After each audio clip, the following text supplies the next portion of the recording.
بسم اللہ الرحمن الرحیم. السلام علیکم ورحمۃ اللہ وبرکاتہ. ناظرین، پرسیکیوشن کے موضوع پہ ایک اور پروگرام کے ساتھ آپ کی خدمت میں حاضر ہیں.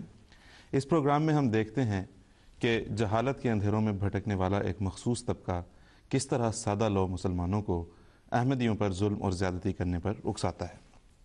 سادہ لو مسلمان عوام کو گمراہ کرنے کے لیے یہ خطرناک طبقہ پچھلے 120 سال سے جو ہتھ کنڈا استعمال کر رہا ہے وہ ہے جماعت احمدیہ کی تعلیمات کو جھوٹ اور فریب کا سہارا لیتے ہوئے بگاڑ کر مسخ کر کے دنیا کے سامنے پیش کرنا.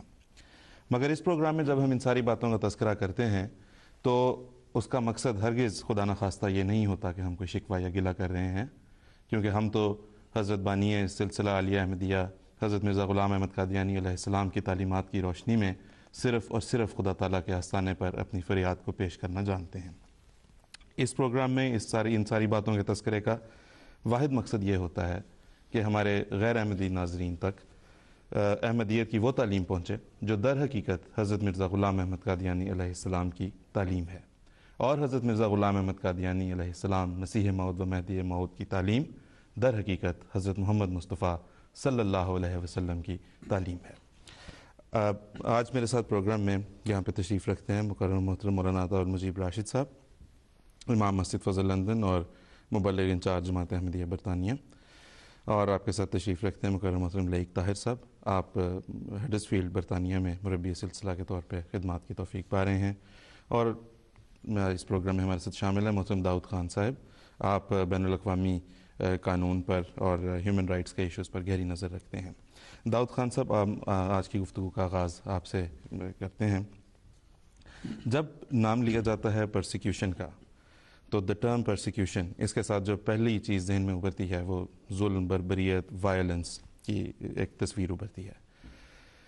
ہمیں اور ہمارے ناظرین کو یہ بتائیں کہ کیا پرسیکیوشن صرف بربریت اور وائلنس کا نام ہے، یا اس کی جو ڈیفینیشن ہے، جو اس کی تعریف ہے پرسیکیوشن کی، وہ وسیع تر ہے اس سے؟ جی، ایک تو شروع میں یہ بات کلیئر کرنا چاہیے کہ پرسیکیوشن کے جو وائلنٹ فارم ہے جو جماعت کے خلاف خاص طور پہ پاکستان میں آج کل سامنے آ رہا ہے وہ بہت واضح ہے. مطلب اب تک جب سے آرڈیننس پاس ہوا تھا پاکستان میں 1984 میں 90 سے زیادہ لوگ شہید ہوئے ہیں، اور اس کے علاوہ اتنے انسیڈنٹس آپ مینشن کر سکتے ہیں جس میں چاہے غریب ہو چاہے امیر ہو، احمدی پھر ظلم ہوتے ہیں ایک وائلنٹ فارم میں. ریسنٹلی آپ اگزامپل دیکھتے ہیں 4 بچوں کو لیا ڈسٹرکٹ میں پاکستان میں قید کیا گیا. کیونکہ وہ احمدی ہیں، اور ایسے الزام لگے ہیں جس میں کوئی سچ کا ایک نقطہ بھی نہیں ہے، لیکن ان کو اس وقت قید کیا گیا ہے پاکستان کے اپنے کانسٹیٹیوشن کے خلاف. انٹرنیشنل ہیومن رائٹس لا جو خاص طور پہ بچوں کو بہت اسپیسیفکلی پروٹیکٹ کرتا ہے اس کے خلاف ان کو اس وقت پکڑا گیا ہے. انویسٹیگیشن ابھی تک چل رہا ہے اور ان کو ریلیز نہیں کیا جا رہا.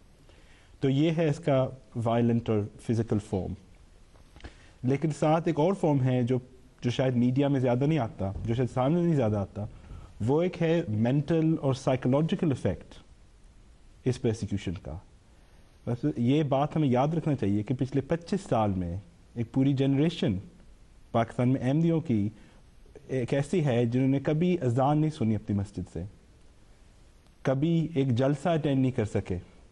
جو ناظرین سمجھتے ہوں گے کہ 84 سے پہلے ایک ایسا ہسٹورک ہر سال ایک ایونٹ ہوتا تھا جماعت احمدیہ کے لیے کہ روا میں جلسہ ایک ہوتا تھا، اور اس کے علاوہ مطلب جلسے کے ابھی تک ہم درخواست دیتے ہیں حکومت کو، ڈسٹرکٹ اور پروونشل گورنمنٹ کو درخواست ہم ضرور دیتے ہیں، ہمیشہ اس کی ریجیکشن آتی ہے.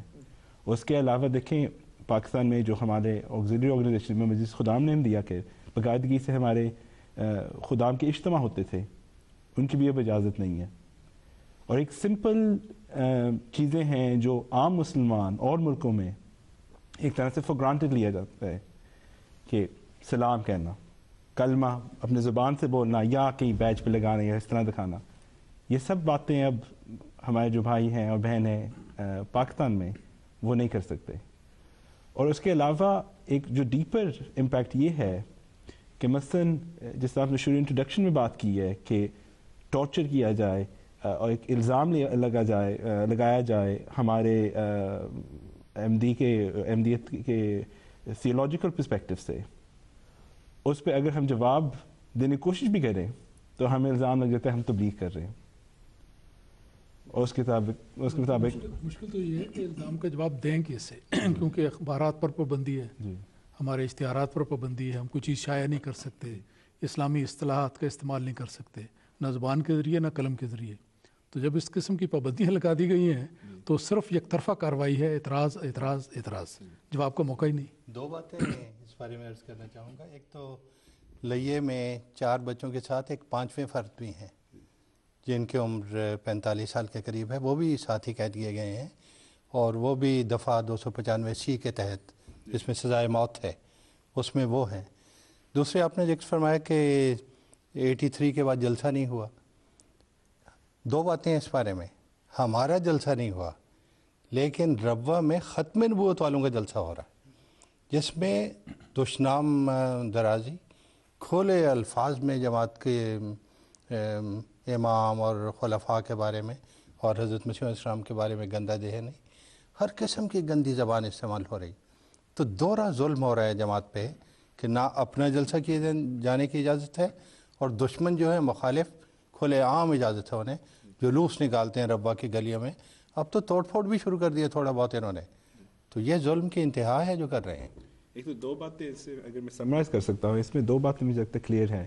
ایک تو یہ ہے کہ پبلک ارینا میں جو ایسی ریسٹرکشنز پابندیاں لگ گئی ہیں جماعت احمدیہ پہ، مثلا جلسہ نہیں کر سکتے، خدا میں اجتماع نہیں کر سکتے، جس طرح امام صاحب کہتے ہیں کہ اخباروں میں ہم اپنا پوائنٹ آف ویو نہیں پیش کر سکتے، وہ ایک ایسپیکٹ ہے اور بہت سگنیفیکنٹ ایسپیکٹ ہے. اور دوسرا یہ ہے ایک بہت پرسنل ایسپیکٹ کہ گھروں میں اگر آپ کسی کو بلائے، کسی نے کوئی بات کر لی اور آپ اس بات کو واضح طور پہ اسٹیبلش کرنا چاہیں، کلیریفیکیشن کرنا چاہیں، ایک جھجک ہے.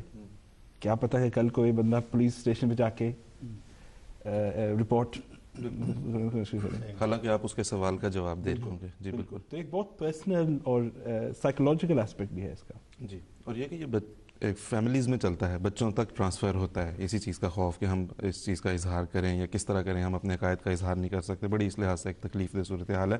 داؤد صاحب بہت شکریہ.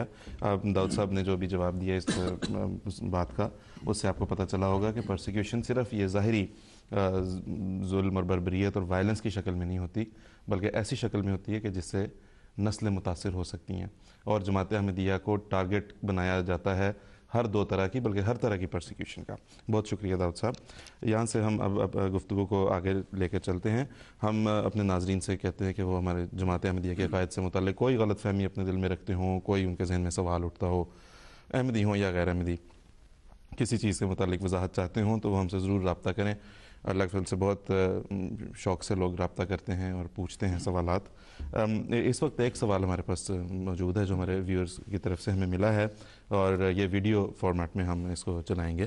ابھی میں نے پروگرام دیکھا MTA میں جس میں عطاء المجید صاحب، عبدالمومن صاحب موجود تھے. انہوں نے ختم نبویت پہ 2 سوالات پبلک سے لیے تھے اور اس پہ کچھ انہوں نے بحث کی، اور اس کے بعد میں کچھ انہوں نے حوالے دیے ختم نبوت کے تعلق سے کہ اجراء نبوت کے تعلق سے حضرت عائشہ کا قول انہوں نے پیش کیا، اور پھر امام طاہر پٹنی کا قول انہوں نے پیش کیا، اور لا مہدی الا عیسیٰ کی بات لے کے آئے، اور اس کے بعد ایلیا اور مسیل ایلیا اور مسیل ایلیا کی بحث چھوڑ دی، جو اس میں میں بات کروں گا.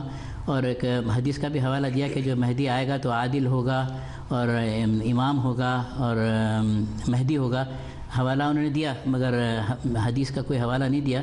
جی امام صاحب، انہوں نے یہ گلہ کیا ہے کہ حوالہ نہیں دیا گیا. تو بہرحال یہ ان کا شکوہ کہہ لیں، گلہ کہہ لیں، اس لحاظ سے ٹھیک ہے. لیکن یہ بات بھی یاد رکھنی چاہیے کہ جب اس طرح کی مجالس ہوتی ہیں تو اس میں جب باتیں شروع ہوتی ہیں تو بڑی جو معروف آیات ہیں، احادیث ہیں، جو ہر